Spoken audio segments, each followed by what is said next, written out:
Les temps sont différents, dites-vous. Reed Brody, avez-vous des rapports personnels avec Idriss Déby, actuel président du Tchad et ancien chef d'état-major de l'armée sous Hissène Habré? J'ai rencontré Idriss Déby 3 fois. J'ai rencontré Abdoulaye Wade 4 fois. J'ai rencontré 12 ministres de justice du Sénégal et 7 du Tchad.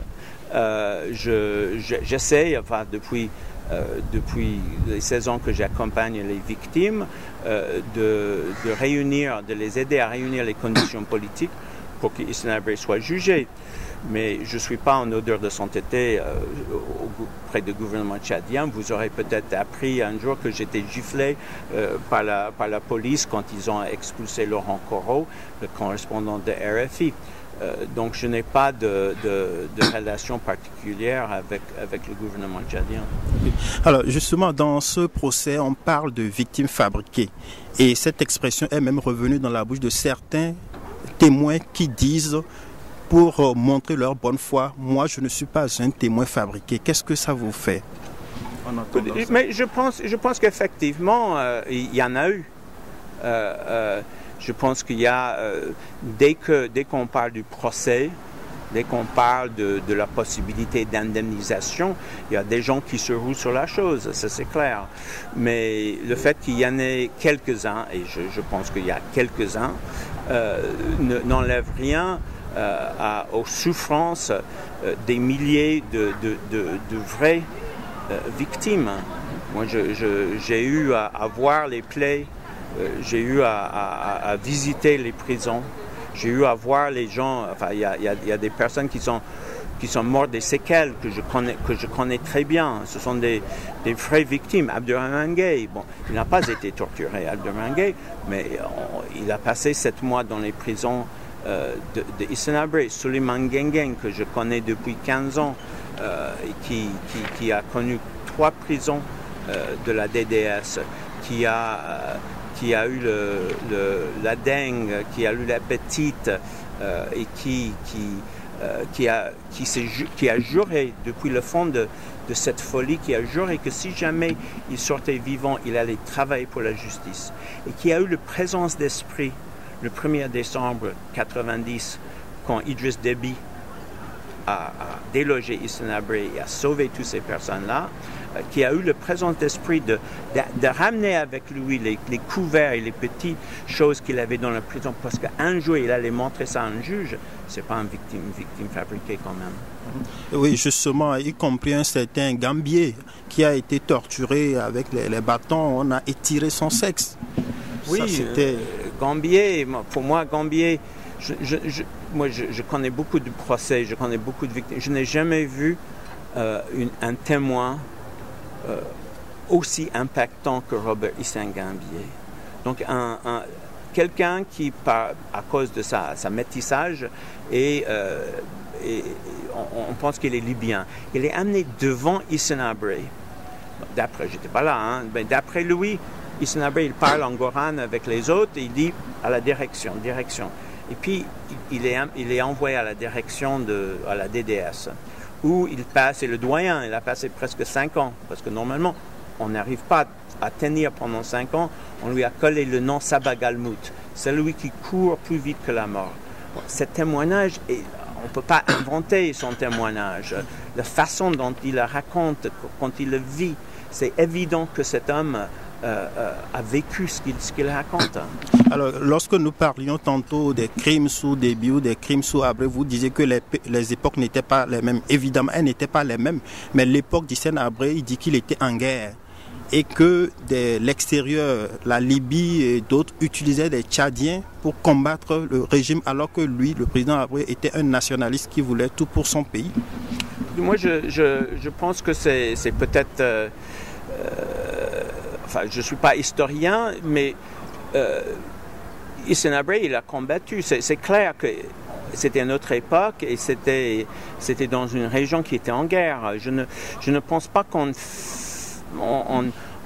ait l'intention ici de faire un procès sur les choix politiques. Vous avez le droit de faire la guerre, vous avez le droit de défendre votre pays. Vous avez, certains disent que Hissène Habré, c'était Hissène Habré le usurpateur, que c'est lui qui membre du gouvernement de l'Union nationale de transition, le GUNT, c'est lui qui a fait défection. Mais tout cela n'est pas important. Ce qui est important, c'est comment, dans la guerre et avec votre société, vous traitez les personnes. Vous ne pouvez pas dire j'ai torturé, mais j'étais en guerre. Vous ne pouvez pas dire j'ai torturé, mais j'ai fait ceci ou cela. Moi, je pense qu'on peut être un président. Moi, je pense que, par exemple, George Bush, président démocratiquement élu d'une grande démocratie, il a participé, il a ordonné que des personnes soient torturées. Et pour ça, il devrait rendre des comptes. Je ne pense pas que les circonstances politiques peuvent être invoquées pour justifier ce qui est arrivé à Robert Hissène Gambier, ce qui est arrivé à ces femmes qui sont réduites à l'esclavage. Que pensez-vous justement du témoignage de cette dame-là qui dit que Hissène Habré en personne l'a violée 4 fois et a mis le stylo dans son sexe? Est-ce que c'est vraisemblable? Président de la République, il a la possibilité d'avoir n'importe quelle femme où il veut, mais est-ce qu'il va violer une femme? Je connais Khadija Hassan depuis 15 ans. Elle parle arabe, donc elle me dit en arabe, que je comprends, qu'on me traduit, elle me dit toujours, si je suis un jour face à cet homme, je vais vous dire des choses. Vous allez voir ce qui est arrivé. Moi, dans ma tête, j'ai toujours pensé qu'elle allait dire ça. Mais c'est la première fois qu'elle le dit publiquement. Bon, heureusement pour sa crédibilité, il y a 2 autres personnes, y compris une femme qui a témoigné et qui était détenue avec elle il y a 30 ans, qui confirme qu'il y a 30 ans, elle avait raconté la même histoire. Il faut savoir, et cela n'a pas été beaucoup dit en audience, que le mari, enfin le défunt mari de Khadija Hassan était magistrat. Et il avait été prétendument tué par Hissène Habré avant. Hissène Habré, au moment de la guerre civile de Djamena, il a fui à un moment donné, il a laissé derrière lui les charniers. Et il a été jugé par contumace par le gouvernement de Goukouni. Et le mari de Khadija avait participé à ce jugement. Et à son retour au Tchad, Hissène Habré, c'est ce qu'on me raconte, je ne sais pas personnellement, Hissène Habré aurait tué son mari. Donc il y avait une espèce de chose personnelle, une espèce de haine personnelle. Donc je ne sais pas plus que d'autres personnes, je n'étais pas là. Mais il y a d'autres raisons qui auraient pu amener Hissène Habré à vouloir humilier Khadija Hassan. Reed Brody, je rappelle que vous êtes conseiller juridique et porte-parole de l'ONG américaine des droits de l'homme Human Rights Watch qui s'est beaucoup impliqué dans la tenue du procès Hissène Habré. Alors nous allons continuer cet entretien. Dans le cadre de la tenue de ce procès, on a 3 associations de victimes ou 4, je ne sais pas. Il y a une qui est dirigée par Clément Abaïfouta avec laquelle travaille le plus l'avocate Jacqueline Moudeina. Il y a une qui est dirigée par Zakaria Fadoul et une autre qui est dirigée par Adida Fadoul. Où se situe concrètement Human Rights Watch? Parce qu'il semblerait que les 2 derniers sont proches du régime actuel du Tchad. Human Rights Watch se situe où? Voilà, justement, le Tchad est un pays plural, multiethnique. Il y avait à l'origine, une association qui était fondée et qui était pluriethnique, qui était fondée par Suleiman Gengeng, par Zakaria Fadoul, par Ismaël Hachim et d'autres. Mais ce sont tous, et donc à un moment donné, il y a eu des problèmes personnels, des rivalités, et l'association s'est scindée en 2. Donc il y a l'association de Clément Abaïfouta, il y a l'association de Zakaria Fadoul. Zakaria Fadoul, c'est une vraie victime. Le professeur Zakaria Fadoul a été arrêté à cause de ses liens de parenté avec des Agarois qui étaient en rébellion. Il n'a pas vécu le pire, mais il a vu le pire dans les prisons. beaucoup de membres de son association. Je connais beaucoup de membres de son association. Donc, les deux associations comportent des personnes qui sont, pour moi, des vraies victimes. La troisième association a été fondée plus récemment. Je les connais un peu moins. Je connais certaines personnes qui en sont aussi des vraies victimes dans cette association. Donc, évidemment, nous avons une relation directe, surtout avec Jacqueline Moudaina, qu'on appelle maintenant la mère courage de ce combat. Jacqueline Moudaina, qui travaille depuis 15 ans avec les victimes, qui a été le cible d'un attentat par un des sbires de Hissène Habré, recyclé dans l'administration d'Idriss Déby, et qui, au moment de cet attentat, dirigeait la police de Djamena et qui aurait lancé une grenade contre elle. Jacqueline Moudaina porte toujours des fragments de grenade dans sa jambe. Donc quand elle se lève pour plaider, elle a mal aux jambes. Et elle a insisté depuis 15 ans. Elle n'a pas été intimidée, elle n'a pas été... elle porte toujours ce combat. Donc, pour nous, on est là pour travailler avec toutes les victimes. Je suis fier d'avoir mis nos talents au service de ces victimes pour que ce procès ait lieu. Dans le cadre de la tenue de ce procès, vous avez effectué environ 35 voyages au Sénégal. Et vous-même, on a l'impression que vous étiez omniprésent, que vous en savez beaucoup trop. Par exemple, vous donnez des informations aux journalistes qui se confirmaient souvent, alors que ces informations devaient les attendre, par exemple, des chambres africaines. Vous envoyez des communiqués à la presse, journalistes, chargés de communication, conseil juridique des victimes. Bref, on ne comprenait plus trop votre rôle, parce que vous avez plusieurs casquettes. Notre rôle, c'est d'accompagner des victimes. Il était beaucoup question pendant ce procès justement, on voulait souvent faire le procès des ONG, le procès de Human Rights Watch. Il faut voir que les victimes, les survivants tchadiens, comment ils vont pendant 15 ans mener cette campagne, faire face à celui qui était leur dictateur sans l'apport, le savoir des ONG, d'abord tchadiennes, comme l'ONG de Jacqueline Moudaina, et ensuite internationales comme Human Rights Watch. Moi, je n'étais pas là quand Suleiman Gengeng était dans la prison.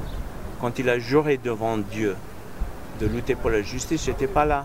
Quand il a apporté avec lui ces petites couvertes de la prison, je n'étais pas là. Quand ils ont créé l'association, on n'était pas là. C'est au moment de l'affaire Pinochet. Nous avons joué un rôle petit, mais un rôle dans l'affaire Pinochet.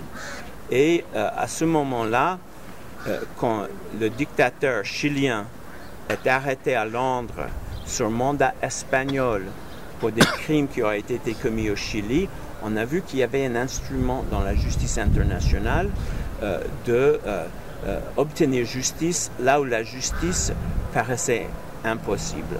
À ce moment-là, Delphine Djeraïb, qui était le président à l'époque de l'association tchadienne des droits de l'homme, qui est un des avocats dans ce procès, elle est venue à New York et elle a dit « Nous, on veut faire ça. Est-ce que vous pouvez aider les victimes tchadiennes à faire ce que les victimes chiliennes ont fait ?» Et j'ai dit « Mais volontiers, c'est exactement ce qu'on aimerait faire. » Alors, dans un premier temps, il y a Alioune Tine de la RADDHO, le Sénégalais, qui est allé avec un avocat congolais, Pascal Kambalé, au Tchad. Ils ont pris contact avec l'association des victimes et par la suite, on les a aidés. Je suis fier de l'avoir aidé. Mais je pense que ce que je fais, c'est plus ou moins, je suis un conseiller juridique qui essaie... Omniprésent. Ben, si c'est omniprésent, c'est que j'ai des talents, mais j'essaie de les guider. Omniprésent, je ne sais pas, je n'ai pas plaidé, je n'étais pas un avocat constitué parce que, bon, parce que je suis d'un barreau anglophone, je ne plaide pas devant une juridiction francophone, mais je suis fier et les victimes, l'amitié des victimes est une grande récompense pour moi. Mais une fois de plus, c'est les victimes qui sont venues nous chercher. Alors, le réalisateur Klaus Kinski vous a qualifié de chasseur de dictateurs dans un film documentaire qui vous a consacré. Et parce que vous n'avez pas travaillé que sur le dossier Habré, vous venez de le dire, il y a le dossier Pinochet et autres. Mais pour vos détracteurs, vous êtes une marionnette, un gourou. Que répondez-vous à ça? Je suis marionnette de qui? De l'Occident pour certains. De l'Occident. Des États-Unis, de l'Europe. J'ai écrit un livre qui s'appelle... j'ai écrit 4 rapports sur le traitement des prisonniers par les États-Unis, sur le traitement des prisonniers musulmans par les États-Unis. J'ai écrit le réquisitoire de Human Rights Watch qui présente les preuves qui justifieraient que les dirigeants des États-Unis, à commencer par George Bush, soient enquêtés pénalement. J'ai écrit un livre en français qui s'appelle « Faut-il juger George Bush ?» Presque tous les dictateurs sur les cas desquels j'ai travaillé, c'était des dictateurs soutenus par les États-Unis et plus particulièrement par les États-Unis de Ronald Reagan. Moi, j'ai commencé en droits de l'homme par un rapport que j'ai fait sur le Nicaragua, où j'ai dénoncé des crimes, des atrocités commis par les forces soutenues par les États-Unis. Pinochet était soutenu par les États-Unis. Duvalier, sur le cas duquel j'ai travaillé, était soutenu par les États-Unis. Hissène Habré était amené au pouvoir par les États-Unis. Hissène Habré, qui se présente comme le grand anti-impérialiste, il est amené au pouvoir par Ronald Reagan. La première opération clandestine de l'administration de Ronald Reagan, c'était de porter au pouvoir Hissène Habré comme boulevard contre Muammar Kadhafi. Les États-Unis, on voit dans les documents de la DDS, on voit les preuves du soutien des États-Unis à la police politique. On voit que le conseil de l'ambassade des États-Unis rend visite à la DDS au moment où les prisons s'enflent des prisonniers à Hawa. Donc, je suis vraiment tout, sauf marionnette. Alors, Reed Brody, quand allez-vous vous occuper du dossier de George Bush pour les tortures en Irak à Guantanamo? Je viens de vous le dire. Nous avons réuni des preuves sur Guantanamo. Moi, je suis la première personne à faire la liste des détenus dans les prisons secrètes des États-Unis, un rapport qui s'appelle « The USA's Disappeared », le rapport qui demande une enquête contre George Bush. J'ai participé avec d'autres. Aux États-Unis, malheureusement, on a demandé au président Obama de instruire son procureur à faire des poursuites contre George Bush. Obama n'a pas voulu. Donc, on a aidé d'autres groupes à porter plainte en Allemagne, en France. Moi, je suis appelé comme témoin contre X dans une plainte en Espagne pour des crimes commis à Guantanamo. Donc, ceux qui me disent pourquoi je ne m'occupe pas des États-Unis ne me connaissent pas. Alors, Reed Brody, est-ce que la mise en pièce d'une cour d'appel est en cours? Ensuite, étant donné que le président Habré ne reconnaît pas les avocats commis pour sa défense, il est clair que si cette défense, ou même le parquet, saisissait la cour d'appel et qu'on introduit un appel, cela n'engage nullement le président Habré d'un côté. De l'autre, si l'appel n'est pas introduit, en quelque sorte, la crédibilité du jugement reste douteuse parce que dans toute procédure judiciaire, notamment en droit international, il faut que toutes les voies de recours soient épuisées. Voilà, c'est une très bonne question sur laquelle tout le monde se penche en ce moment. si d'aventure Hissène Habré est condamné, lui, il ne va pas normalement interjeter appel parce qu'il ne reconnaît pas la Cour. Est-ce que des avocats commis d'office pour la défense des intérêts de Hissène Habré sont habilités, sans le consentement de Hissène Habré, d'interjeter appel? C'est une question juridique auquel il n'y a pas de réponse très claire. Les statuts prévoient pour l'économie que la cour d'assises n'était mise en place que lorsqu'il y avait une inculpation, que la cour d'appel ne sera mise en place que lorsqu'il y a un appel. Donc, normalement, c'est aux avocats commis d'office de voir si, sans le consentement de Hissène Habré, ils vont interjeter appel, et puis ce serait à la cour d'appel qui sera constituée de se statuer sur l'appel. Où en est-on pour sa mise sur pied, cette cour d'appel?